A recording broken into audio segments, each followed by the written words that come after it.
Alright, today we're going to be doing a Gangview of the new co-op horror game, R.E.P.O.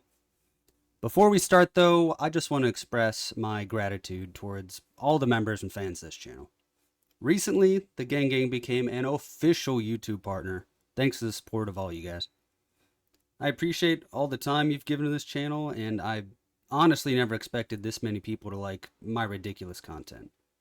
But hopefully, I can keep making it for our fans for a long time. Thank you. So, R.E.P.O is one of those games that we got into because it looked like a fun, goofy time. And I predicted that once we played it for a little bit, we probably wouldn't come back to it.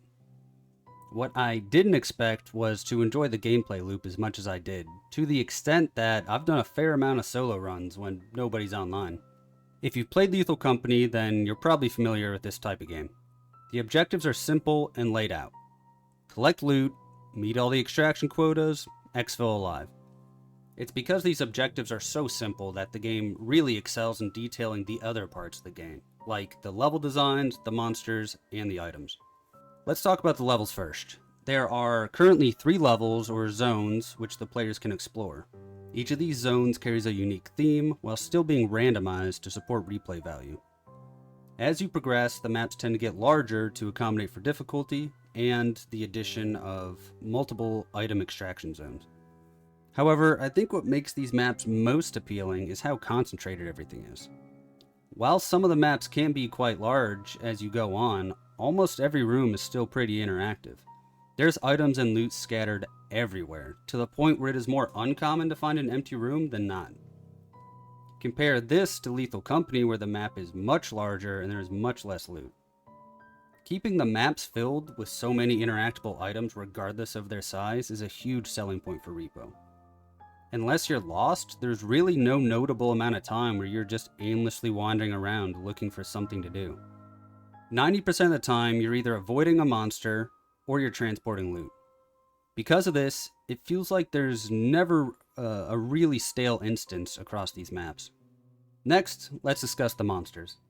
These enemies range from annoying minor threats to just party-wiping menaces. Don't grab him. Do not. Why? That looks like Kelson's problem to me. Bro, it wasn't me. It wasn't me. It wasn't me. It wasn't me. Now we got a pet. We got a cool little guy. Dude, look how stoked he is. He's like, hey, guy. Each of these monsters is also unique enough to provide their own challenges and variety, further lending to the replay value of R.E.P.O. Similar to other games of this type, each enemy represents a strategy to avoid or kill them. Although some enemies are incredibly tanky, all of them can still be killed. The game rewards you for this by providing you with a monster soul if you defeat them, which you can sell for a decent amount. Because all the enemies are vulnerable to some extent, it provides the feeling that you're never really helpless. With enough finesse, skill, or luck, you can take down any of these guys.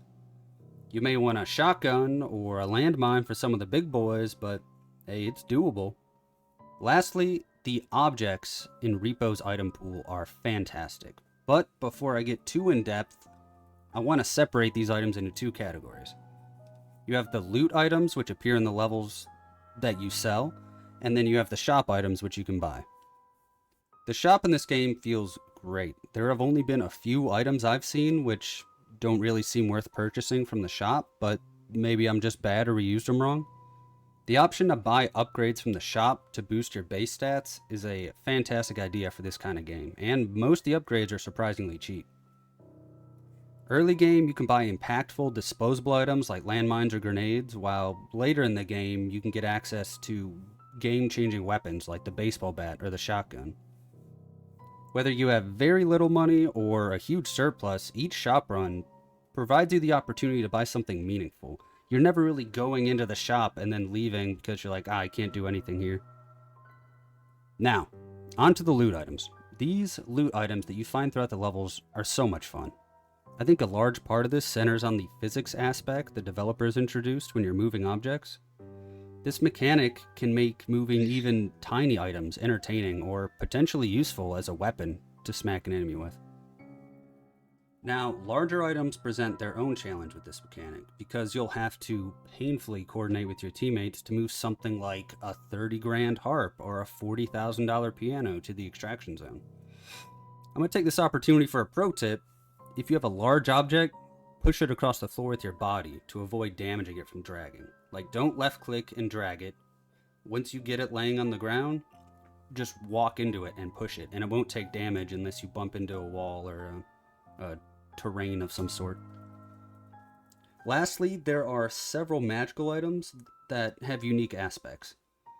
This includes the love potion, which made me flirt with my brother, the awful cursed doll that I usually ignore, or the hilarious hourglass, which slows down everyone's speed and their voices.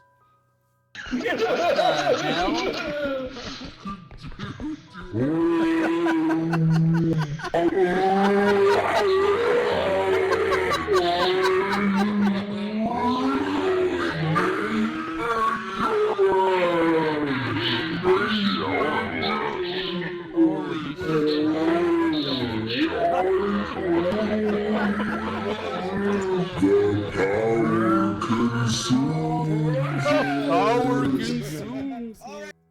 The main complaint I have with REPO includes how easily loot items break.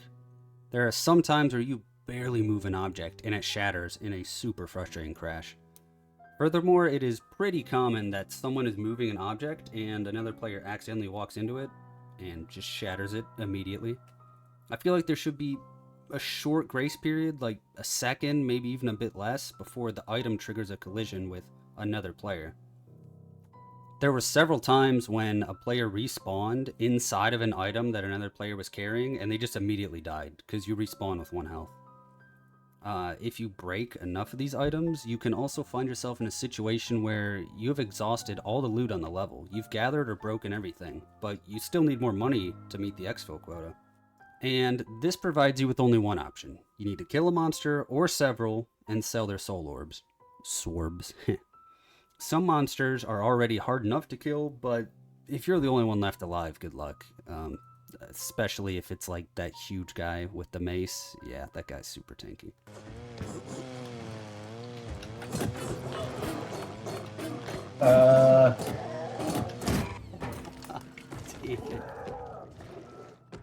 But while these situations can be annoying, I also understand this is some of the appeal. You have to be careful and precise while also moving quickly and avoiding danger. While the enemies and maps are randomized, some zones do start to feel a little repetitive over time. Now, once the developers add more enemies and zones, this should be a lot better. Also, developers, if you're listening, this would be a perfect game to add cosmetics to. Some goofy hats or facial accessories would just make this even more funny. When you're talking and your face is moving, imagine you're wearing like a propeller hat, man, and it's spinning as your head goes up and down. That'd be awesome. Well, that concludes the Gangview, so let's get to the breakdown. Here's Nate Dwag, Nick, Squap, Daddy Dave, and myself. Add that all together, do a little math, REPO, you get a 7.7 out of 10 on the gang scale. Alright. Thanks for sticking around, and thank you again to all of our followers, which helped this channel reach the partnership milestone. I'm still surprised that so many people like these goofy-ass videos I make. If you want to support the future shenanigans of this channel, make sure to like and subscribe. And if you want to help more directly, maybe consider becoming a channel member. That's it. See ya. You're king of the losers. Go.